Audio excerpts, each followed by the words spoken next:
এই গ্রহের বুকে এমন কিছু স্থান রয়েছে যা বিজ্ঞান ও যুক্তির সীমানা অতিক্রম করে। এগুলি কেবল প্রকৃতির ভৌগোলিক নয়, এইগুলি রহস্যের গুহা। আজকের আমাদের যাত্রা চীনের বিশাল কুনলুন পর্বতমালার কেন্দ্রে, যেখানে লুকিয়ে আছে এক ভয়ঙ্কর উপত্যকা, যা স্থানীয়দের কাছে পরিচিত ভেদ নামের ভ্যালি বা মৃত্যু উপত্যকা নামে। এটি প্রকৃতির এক ভয়ানক ভুল, নাকি এমন কোনো গোপনীয়তার আধার যা মানব জাতিকে চিরকাল এড়িয়ে গেছে? নাকি কিংবদন্তি আর লোককথা এই স্থানকে ঘিরে আছে?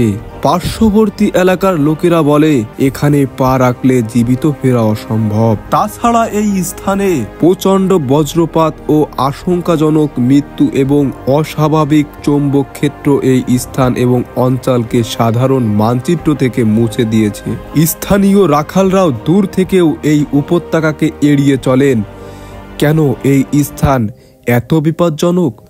শুধু কি প্রাকৃতিকভাবেই, নাকি এর গভীরে লুকিয়ে আছে আরো বড় কোনো রহস্য? তবে শত শত বছর এই উপত্যকাকে নরকের দরজা বলা হয়েছে, কিন্তু কিছু আধুনিক গবেষক বিশ্বাস করেন এর পিছনে থাকতে পারে প্রযুক্তিগত কারণ। তারা মনে করেন এই কুনলুন ডেথ ভ্যালির নিচে মাটির গভীরে লুকিয়ে আছে এমন কিছু যা প্রচলিত বিজ্ঞানের ধারণার বাইরে। একটি গোপন স্থাপনা, একটি গোপন গবেষণার কেন্দ্র। তবে অধিকাংশ মানুষই ভাবতে পারে সেই গবেষণা কেন্দ্রটি কার? ষড়যন্ত্র তথ্যের জগৎকে একে বলা হচ্ছে স্রষ্টার গবেষণাগার, দি ক্রিয়েটরস ল্যাবরেটরি। ধারণা করা হয় এটি এমন কোনো প্রাচীন বা বহির্ভারজাতিক সভ্যতার স্থাপনা যা হাজার হাজার বছর আগের পৃথিবীতে উন্নত প্রযুক্তি স্থাপন করেছিল।